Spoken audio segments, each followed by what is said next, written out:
오늘은 간구와 순종 이런 제목으로 같이 말씀을 나누도록 하겠습니다. 한번 따라서 합니다. 간구와 순종. 네. 여러분 예수님을 믿되 제대로 된 믿음으로 또 믿으면 아무 문제도 없으면 좋겠는데 때때로 우리가 해결할 수 없는 여러 가지 상황들을 만날 수가 있습니다. 그때는 힌트를 얻기를 어떨까요? 하나님이 나를 사랑하지 않는가? 하나님이 안 계신가? 마귀는 이런 속삭임을 우리에게 하지만 성령은 어떨까요? 지금이 때다. 지금이 무슨 때다? 기도할 때다. 할렐루야. 여러분, 내가 해결할 수 없는 그 늪이나 함정이나 어려움 가운데 있다면 그때가 기도할 때인 줄 믿습니다. 또한 이제 예수님을 믿되 제대로 뜨겁게 열정적으로 순종하고 헌신하는 그러한 성도가 되기를 바랍니다. 지금까지 지난주까지는 우리가 예수님에 대하여 이야기할 때 주로 누가 예수님에 대해서 이야기했냐? 세례 요한이 예수님은 이런 분이다. 우리가 감당할 수 없을 정도로 그분은 내가 신발끈을 맬 수 없을 정도로 위대한 분이다. 사람들이 세례 요한을 메시아라고 생각할 때 나는 메시아가 아니다. 바로 진정한 메시아는 그분이다. 그리고 그분은 하나님의 어린 양, 우리의 모든 죄를 씻으실 하나님의 사랑, 놀라운 지혜인 바로 그분이 예수님이다. 메시아다. 그걸 전파했죠. 그리고 세례 요한의 간증을 통하여 예수님에 대하여 알게 되고 소개받은 예수님의 제자들 안드레, 빌립이 예수님을 만난 뒤에 확신이 드는 거예요. 그래서 베드로를 찾아가서 형 오늘 내가 누구를 만난 줄 알아? 대박이야. 만약에 여러분이 오늘 길을 가다가 연예인을 만났다든지 유명한 사람을 만났다든지 그럼 어떨까요? 사진을 찍어달라 한다든지 아니면 가서 막 사람들에게 이야기하지 않겠어요? 내가 오늘 누구를 만난 줄 알아? 막 그러지 않겠어요? 그런데 그들이 예수님을 만난 뒤에 인생에서 이 메시아를 내가 만나다니 그래가지고 다른 사람을 찾아가서 이야기해요. 내가 오늘 그분을 만났다. 메시아를 만났다. 여러분 매일매일 성경 속에서 일상 가운데에서 예배 가운데에서 살아계신 하나님 그리고 우리에게 사랑으로 살아서 역사하시는 예수님을 만나는 사람이 되기를 바랍니다. 그러면 눈이 그냥 초롱초롱해지는 거예요. 그럴 수 있기를 바랍니다. 그런데 그동안에는 이렇게 세례 요한을 통하여 예수님의 그 제자들을 통하여 증거된 예수님이라면 오늘 말씀은 어떤 말씀일까요? 예수님이 직접 처음으로 본인이 누구인가를 만방에 알려주는 그런 내용이다. 예수님이 하셨던 많은 이적이 있는데 그 중에 오늘 이 갈릴리 가나 혼인잔치에서 이루어진 이 사역은 예수님이 하셨던 이적의 첫 번째 사역이에요. 이 말씀을 통하여서 하나님이 어떤 분인지 그리고 하나님이 어떻게 은혜로 변화시키는지 그것을 깨닫고 또한 헌신하고 결단하는 여러분이 되기를 바랍니다. 먼저 이야기의 배경을 살펴보면 2장 1절 우리 같이 한번 읽어봅니다. 시작. 사흘째 되던 날 갈릴리 가나에 혼례가 있어 예수의 어머니도 거기 계시고 사흘째 되는 날 하루 이틀 사흘 그러니까 3일째 되는 날 아마도 이제 빌립과 나다나엘이 예수님을 따르고 예수님을 확신하고 그래서 이제 그 당시에 그 사람들은 날짜를 저녁 한 6시 정도 해질 때부터 시작해서 하루가 시작이 되는 거예요. 그래서 밤이 지나야 이제 하루가 이제 지나가는 거죠. 그래서 이틀 밤을 지나고 세 번째 날이 되었을 때 그들이 어디에 있냐? 장소를 옮겨서 바로 갈릴리 가나라는 곳에 와 있다. 옛날에 여러분 기억하실지 모르겠는데 초콜릿 중에 가나 초콜릿 들어보셨죠? 그래서 데이트할 때 10대들이 이렇게 누구 만나면 사랑의 표현으로 거기다가 쪽지 탁 써가지고 이렇게 주고 받고 그래서 그 초콜릿을 보면서 먹지도 못하고 그냥 간수하고 그랬던 기억이 있습니다. 근데 그 이 이스라엘 땅에는 가나라는 지명이 많은가 봐요. 그래서 어느 곳이 진짜 예수님이 이 결혼 예식에 이 물을 포도주로 했던 그곳인가 정확하지는 않습니다. 그런데 많이 이렇게 추정을 해 볼 때에 예수님이 계셨던 그 나사렛에서 약 한 13km 정도 북쪽으로 떨어진 그곳이지 않을까. 그래서 오늘날과 같으면 뭐 자동차로 휙 가면 13km 뭐 금방 갈 수 있잖아요. 그러나 그 당시에는 사막길을 뜨거운 햇볕 가운데 걸어가야 했기 때문에 그리 짧은 거리는 아니에요. 그런데 이러한 악조건 가운데에서도 걸어서 가야 되는 가운데 오늘 그 결혼 예식에 누가 가 있어요? 바로 예수님의 어머니가 가 있고 예수님도 초청되어서 가 있고 예수님뿐만 아니라 또 누가 같이 가 있어요? 예수님의 제자까지도. 그렇게 본다면 예수님의 집안과 이 집안은 매우 친밀한 가정으로 생각이 됩니다. 누군가 정확히 나와 있지는 않지만 아마도 많이 추정할 때에는 이 집안이 아마 이 마리아가 이 가정의 그 신랑의 이모 정도 되지 않을까 그렇게 추정하기도 합니다. 어찌됐든 매우 가까운 그런 가정에 그리고 혼례 결혼식 여러분 인생에서 결혼식을 보셨습니까? 경험해 본 적 있습니까? 신랑과 신부에게는 최고의 기쁨이요. 자녀가 있는 부모들은 어떻습니까? 인생의 대사죠. 어쩌면 내가 결혼하는 것보다도 자녀의 결혼식을 위해서 준비하고 기도하고 예비하고 뭔가 우리 집안을 사람들에게 잘 알려주고 설명하고 그럴 수 있는 최고의 잔치죠. 신랑 신부에게 최고의 기쁨이요. 가장 아름다운 날이요. 가장 축복받는 날이요. 가장 주인공 되는 그러한 날이 아니겠습니까? 모든 것이 풍성합니다. 왜요? 오랜 기간 준비를 했어요. 여러분 오늘 결혼하자 해가지고 오늘 결혼한 사람이 누가 있겠어요? 일반적인 경우는 몇 년 전부터 준비하고 수개월 전부터 예비하고 준비를 해서 음식도 오리라고 생각한 사람만큼만 준비하는 것이 아니라 여유 있게 모든 순서 모든 과정을 철저하게 준비하고 준비하지 않았겠습니까? 그렇게 준비를 했는데 가장 복된 날인데 가장 축복의 날인데 가장 아름다운 날인데 지금 문제가 발생했어요. 무슨 문제가 발생했을까요? 포도주가 떨어진지라. 한번 따라서입니다. 포도주가 떨어진지라.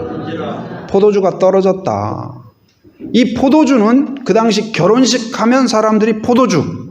여러분 결혼식 하면 무슨 잔치집 하면 여러분 뭐가 생각나요? 뭐 음식도 생각이 날 거고 놀이하는 것도 생각이 나고 여러 가지 생각되겠지만 그 당시에 그들에게 있어서 우리는 이제 결혼식 하면 육지 같은 경우는 뭐 11시에 결혼식 한다 하면 결혼식하고 밥 먹고 그러잖아요. 근데 제주도 같은 경우는 하루 동안 이렇게 진행하기도 하고 그런데 그 당시에 그곳에서는 결혼식 하면 보통 한 일주일씩 진행이 돼요.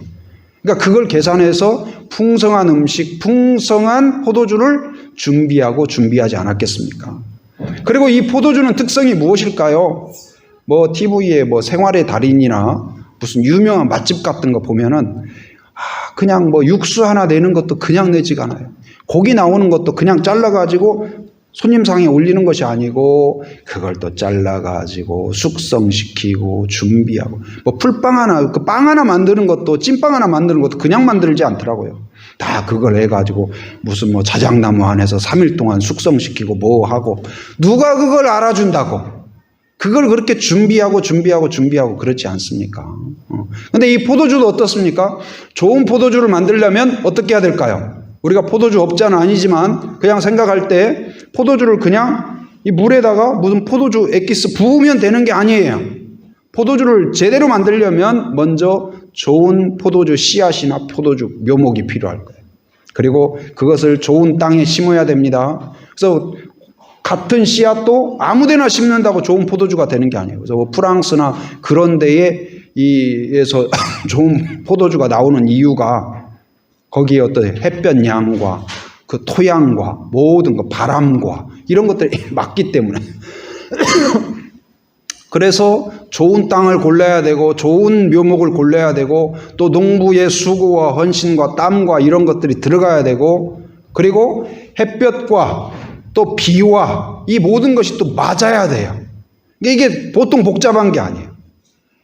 그러면 바로 오늘 심으면 포도가 열리냐? 그것도 아니에요. 시간이 필요합니다. 기다려야 됩니다. 그럼 포도를 수확하면 바로 포도주가 되냐? 그것도 아니에요. 그건 포도즙이 되는 거죠. 담아서 숙성을 시켜야 돼요. 포도주는 몇 년이 걸려요. 오래될수록 맛이 있어져요. 그래서 결혼식에 쓸 포도주다. 그럼 어떻게 할까요? 더 오랜 기간 준비했을 거예요. 왜? 최고의 잔치니까. 풍성하게. 이 정도면 먹고 남을 거다. 계획하고 준비하고 철저히 대비하고. 그런데 그러함에도 불구하고 오늘 그냥 갑작스러운 일이 아니라 예비된 일이고 계획된 일이고 준비된 일인데도 불구하고 펑크가 나버렸다는 사실이에요. 근데 우리의 인생도 마찬가지예요. 우리가 철저히 노력하고 준비하고 빈틈없이 하고 그런다 할지라도 인생 어느 순간에 이렇게 포도주가 떨어진 것처럼 반드시 그것이 있어야 되는데 내 힘으로 해결할 수 없는 그 문제가 발생하는 지점이 있을 수 있다. 있을 수 있다. 그런데 그때에 이 가정의 복은 무엇일까요? 포도주가 더 있는 것이 아니라 그 자리에 예수님이 와 계신다는 사실이에요. 여러분, 우리의 인생 가운데 우리가 해결할 수 없는 문제와 어려움과 또 여러 한계 가운데 늪에 빠져 있을 때 우리의 소망은 무엇일까요? 여러분의 마음 안에, 가정 안에 예수님이 계시다는 사실입니다. 여러분이 예수님을 믿는다. 그것은 무엇일까요? 예수님을 여러분 마음 안에 초청한 거예요. 이 결혼식의 집에 예수님을 초청한 거예요. 예수님이 먼 길을 걸어서 이틀길을 걸어서 그 자리에 오신 것처럼 천국에 계신 그 예수님께서 여러분의 마음 가운데 하나님의 구원 계획을 따라서 여러분의 마음 가운데 인생 가운데 들어오셨다는 사실이 가장 놀랍고 복된 사실인 줄 믿습니다. 그래서 이 가장 영광스러운 날이, 기쁜 날이 가장 수치스러운 날이 될 수가 있어요. 사람들이 수군덕거리고 뭔가 우리 집안을 제대로 잘 알려주고 축복의 자리가 되고 멋진 출발이 되기를 기대하는 그 날이 가장 수치스러운 날이 될 뻔한 이 상황. 그런데 그것이 나의 허점, 나의 부족함, 그것이 오히려 하나님을 드러내는 영광의 자리로 오늘 바꿔주셨어요. 누구를 통해서요? 오늘 두 종류의 사람을 통하여서 하나님이 사용하셔요. 첫째는 누구냐? 간구하는 마리아를 통하여. 한번 따라서 합니다. 간구하는 마리아를 통하여. 또 한 사람은 누굴까요? 순종하는 종들을 통하여. 한번 따라서 합니다. 순종하는 종들을 통하여. 여러분, 교회는 어떤 공동체가 되어야 될까요? 문제 앞에서 조롱하고 비난하고 절망하는 사람들이 아니라 우리를 긍휼히 여기시는 하나님을 믿고 또 그 문제 가운데 있는 사람들을 긍휼히 여기는 마음으로 간구하는 마리아의 공동체가 되어야 할 것입니다. 오늘 마리아가 그 포도주가 떨어졌을 때 포도주 사람이 그렇게 생각할 수 있죠. 아니, 결혼식에 포도주가 떨어지다니 이게 말이 돼? 여러분, 누군가의 허점, 약점이 보일 때 그것을 막 옆 사람이 전화해가지고 걱정하는 것처럼 하면서 그 비밀을 누설하는 거예요.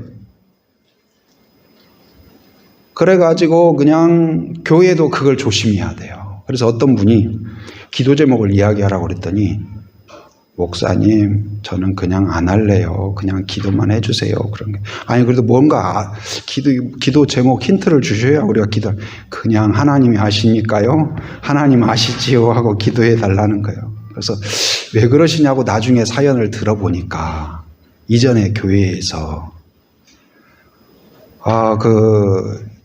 구역에서 기도해 주신다고 기도 제목을 이야기해 달라는 거예요. 그래서 기도 제목을 이야기했대요. 그래가지고 울고 기도 제목을 다 이야기했더니 그 다음날 교회를 갔더니 만나는 사람마다 성도님 그랬다면서요 막 하고 다 하니까 고맙기도 하지만 자기가 너무 후회가 되더라는 거예요. 너무 수치스럽고 나의 그 밑바닥을 다 드러내는 것 같고 다 그냥 벗겨진 것 같고 그래서 마음에 각오를 했대요.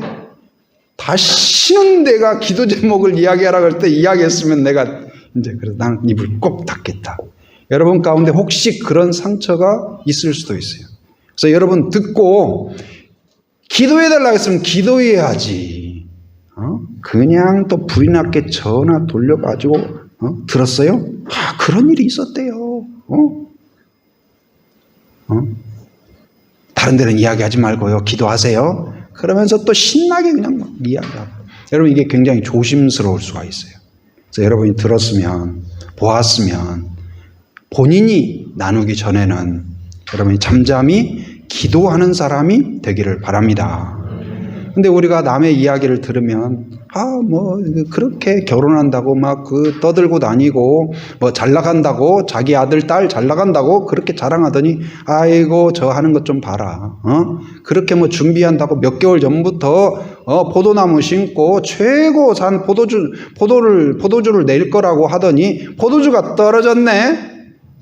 여러분 누군가의 빌미가 생기고 허점이 보이면 세상은 어떻습니까? 그걸 통해서 그 사람을 억누르고 흔들고 내 맘대로 이용하고 그러려고 해요. 이게 사탄의 방법이에요. 그러나 성령은 어떨까요? 그 연약한 점, 부족한 점, 상처, 헤어날 수 없는 늪에 빠져 있는 것을 보았을 때 어떻게 할까요? 하나님의 마음 긍휼히 여기는 역사가 나타날 줄 믿습니다. 하나님은 어떤 분이실까요?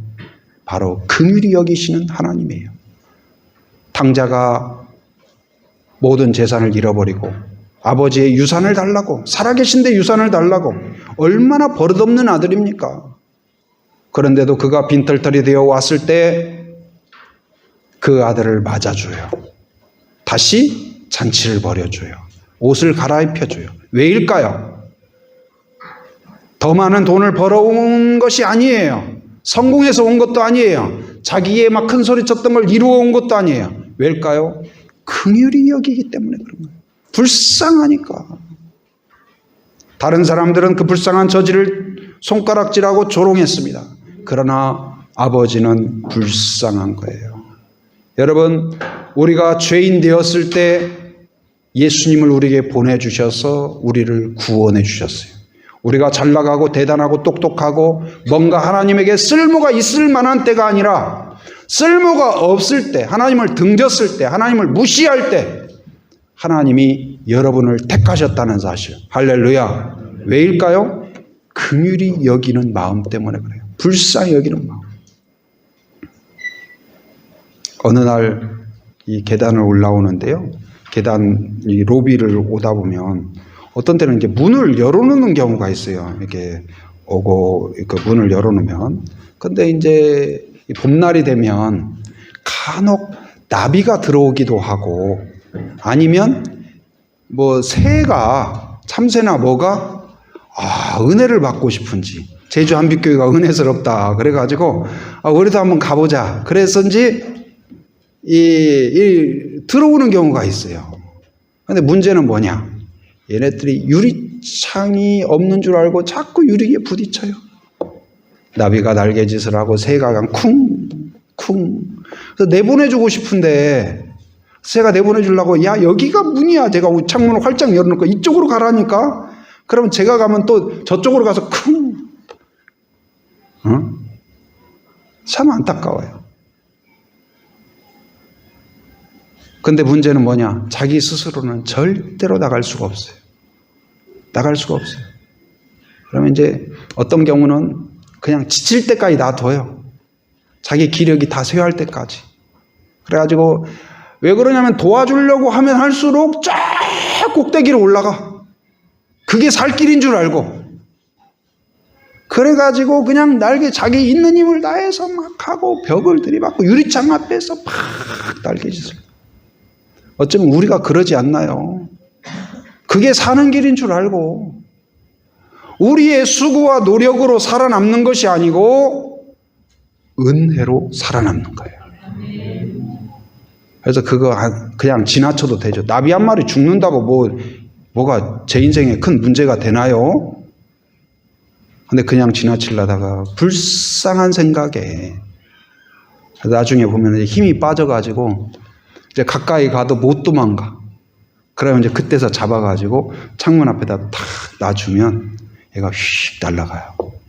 그럼 얘가 고마워가지고 탁 돌아서서 목사님 감사해요. 그 흥부제비처럼 제가 성도들 많이 데리고 올게요. 그러면 좋겠는데 뒤도 안 돌아보고 가버리더라고요. 아직까지 소식이 없어요. 근데 그냥 불쌍한 생각에. 근데 하나님이 우리를 돌보시고 우리를 택하시고 우리의 기도에 응답하시고, 여러분 하나님의 마음은 무슨 마음이냐? 긍휼의 마음이라는 사실을 기억하기 바랍니다. 우리가 잘나고 똑똑하고 대단한 믿음이 있어서 훌륭해서가 아니라 우리를 오늘 또 안쓰럽게 긍휼히 마음으로, 그래서 하나님을 섬기고 하나님을 예배하고 하나님의 은혜를 받았다는 건 뭐냐? 하나님의 긍휼을 경험했다는 거예요. 나 같은 사람에게 하나님의 은혜를 주셨다니, 구원해 주셨다니, 그리고 저 사람에게도 하나님이 함께 하시면 긍휼이 임할 줄 믿습니다. 오늘 마리아가 하나님이 임하시면 이 가정에 이 해결할 수 없는 문제를 해결해 주실 줄 믿습니다. 그 믿음을 갖게 된 거예요. 그래서 오늘 마리아에게 있어서 이 포도주의 문제는 내 문제가 아니에요. 오늘 내 아들이 결혼합니까? 내가 결혼합니까? 아니죠. 제3자적인 문제예요. 그런데 직접 개입을 해요. 신랑도 지금 이 문제의 본질을 몰라요. 가족들도 몰라요. 그러나 마리아가 떠들고 다니는 대신에 그가 누구를 찾아가요? 예수님께 찾아가요. 그리고 예수님께 구하죠. 그렇게 하는 근본적인 마음은 무엇일까요? 하나님의 마음, 긍휼의 마음을 품고 있기 때문에 그래요. 누군가가 절망의 문제 가운데 한숨 쉬고 절망하고 허우적거릴 때에 여러분 마리아처럼 그의 문제를 나의 문제로 품고 긍휼의 마음으로 기도하는 자, 이 마리아의 간구가 있는 자, 그것이 주님의 제자인 줄 믿습니다. 하나님은 그 사람을 기뻐하시고 사용하셔서 절망적인 문제를 통하여서 영광스러운 하나님의 잔치로 만들어 주십니다. 오늘 그 역사의 주인공이 여러분이 되기를 바랍니다. 오늘 마리아는 예수님께 다가와서 이야기합니다. 거기 3절에 보면 포도주가 떨어진지라 예수의 어머니가 예수에게 이르되 저들에게 포도주가 없다. 내 문제가 아니에요. 저들의 문제예요. 근데 내 문제로 구하는 거예요. 그러자 예수님이 이야기합니다. 예수님이 그러면 걱정 마세요. 제가 할 수 있습니다. 해보겠습니다. 그런 것이 아니라 예수님이 뭐라고 이야기해요? 여자여 나와 무슨 상관이 있나이까? 내 때가 아직 이르지 아니하였나이다. 하겠다는 거예요? 안 하겠다는 거예요? 안 하겠다는 거예요. 여러분 이런 말을 들었을 때 얼마나 실망이 돼요. 여러분 하나님께 기도했습니다. 근데 하나님이 만약에 여러분에게 내가 네 기도를 왜 들어줘야 되는데 여러분 그래봐요. 얼마나 당혹스러워요. 여러분 아내가 뭐 좀 이렇게 도와달라고 아까도 오늘 지금 이제 연합 그 찬양하고 또 연합 순보임 있고 그런데 우리 또 전도사님이 아이들 그래도 오늘 와플을 구워주면 좋겠다고 지금 와플 준비하고 있는데 이제 기계 오랜만에 또 하다 보면 뭐가 좀 이렇게 전기도 나가고 그래요. 그래서 목사님 여기 좀 와보세요. 이거 뭐가 어쩌고 해요. 응? 그래서 이제 가서 이렇게 이렇게 살펴보고 도와주고 그렇습니다. 근데 도와달라고 하는데 예를 들어서 내가 뭔가 안 되고 전기가 떨어지고 근데 저거 지금 바빠요. 지금 뭐 설교도 준비해야 되고 그럴 수도 있지만 또 이 사람 저 사람 이렇게 도와서 그 문제를 해결하잖아요. 근데 누군가 요청을 이렇게 하나님 앞에도 기도했는데 하나님이 지금 저 전쟁 난 곳도 내가 돌봐야 되고 누구 기도도 들어줘야 되고 너희까지 내가 지금 간섭할 수가 없다. 얼마나 섭섭해요. 근데 예수님이, 다른 분도 아니고 예수님이 기도했는데 긍휼의 마음으로 내일도 아니고, 여러분 마리아가 섭섭하지 않을까요? 정말 이럴 수 있나? 여러분 때때로 하나님한테 좀 섭섭한 때가 있지 않아요? 하나님 정말 이러시기에요? 이거 지금 나 좋자고 하는 거예요?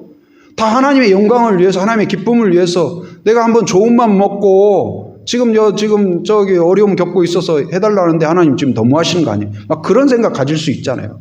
그런데 예수님의 그 이야기를 듣고도 마리아가 어떻게 했어요? 실망하지 않고 좌절하지 않고 포기하지 않고 여전히 누구에게 다가갑니까? 그 종들에게 다가가서 거기에 보면 어떻게 이야기해요? 5절 한번 같이 읽어봅니다. 시작. 그의 어머니가 하인들에게 이르되 너희에게 무슨 말씀을 하시든지 그대로 하라. 이 말이 무슨 말일까요? 예수님이 할 걸로 믿었을까요? 안 할 걸로 믿었을까요? 할 걸로 믿은 거예요. 여러분 기도를 하되 간구를 하되 믿음의 간구를 들으시기 바랍니다. 하나님은 선하시다, 좋은 분이시다, 긍휼히 여기는 분이다. 그런데 때때로 우리를 테스트해요. 무슨 테스트를 할까요? 믿음이 있는가를 테스트해요. 여러분 그 믿음의 관문을 통과하는 성도가 되기를 바랍니다. 믿음의 이 면접을 통과하는 그러한 성도가 되기를 바랍니다. 그러면 그를 통하여서 그 문제가 오히려 영광스러운 하나님을 나타내는 도구가 될 줄 믿습니다. 또 한 사람은, 한 종류의 사람은 누굴까요? 종들이에요. 마리아를 통하여 들었습니다. 아마도 마리아가 이렇게 이야기했을 때 거부감 없이 순종하는 걸 보면 마리아가 아마도 그 집에 자주 왕래했던 것 같아요. 그리고 그 집에 그 주인과 매우 친밀한 관계, 영향력 있는 관계였던 것 같아요. 마리아가 당부합니다. 뭐라고 당부했을까요? 그가 무슨 말씀을 하시든지 그대로 하라. 그러자 그 종들에게 예수님이 말씀하십니다. 뭐라고 말씀하실까요? 항아리에 물을 채우라. 물을 채우라. 그랬더니 종들이 어떻게 했을까요? 7절 맨 마지막에 보면 어디까지 채웠어요? 아귀까지 채웠다. 아귀가 뭘까요? 아귀가 뭘까요? 그 항아리에 가장 입구까지 가득 채웠다. 이건 뭘 말할까요? 여러분 항아리가 굉장히 큽니다. 돌 항아리가 굉장히 커요. 그걸 6개나 채워야 돼요. 지금 수도만 틀어놓고 하는 게 아니에요. 그걸 다 떠다가 우물이 가까이 있는 것도 아니에요. 멀리 있어서 날씨는 더워요. 땀을 뻘뻘 흘리면서 그걸 채웠을 거예요. 그러면 대충 채워도 돼요. 여러분 같으면 어느 정도 채우겠어요? 한 70%, 80% 채워도 많이 채웠다고 하지 않을까요? 그런데 가득 채웠다는 것은 무엇일까요? 자기가 할 수 있는 최선을 다했다는 말이에요. 여러분 순종이란 무엇일까요? 마리아가 이야기한 것처럼 무엇을 말씀하든지 그대로 하라. 말씀대로 행하는 것이 순종입니다. 거기에 더하거나 빼지 않고 그리고 자원함으로 최선을 다해서 아기까지 채우는 순종. 그러한 순종이 여러분 안에 있기를 바랍니다. 차든지 덥든지 하라. 여러분 예수님을 믿기로 또 예수님을 따라간다면 정성을 다해서 최선을 다해서 예배를 드릴 때에도 신령과 진정으로 그리고 헌금을 할 때에도 정성을 다해서 우리에게 맡겨진 사역을 감당할 때에도 최선과 정성을 다해서 감당하는 그러한 성도가 되기를 바랍니다. 그리고 그들이 이제 갔다가 다 채웠더니 예수님이 뭐라고 하시냐? 그것을 퍼다가 사람들에게 주라. 근데 이게 생각하기에는 아마 저 같아도 불평이 나왔을 것 같아요. 아니 그럴 거면 아까 그냥 떠다가 그냥 나눠주라고 하지. 그걸 다 붓게 하고 다시 떠다 주라고. 이렇게 하면 여러분 그 일머리가 있는 사람들은 보면은 딱딱딱 이렇게 하면 일이 빠르겠다, 효율적이겠다. 그게 딱 보이잖아요. 근데 어떤 사람은 굉장히 일을 복잡하게 하는 사람이 있어요. 근데 이 일을 종들은 굉장히 일머리가 있는 사람들이에요. 근데 예수님 하는 거 보니까 정말 답답해요. 왜 이렇게 할까? 필요 없는 동작을 왜 이렇게 들어갈까? 그런 생각을 했을 수도 있어요.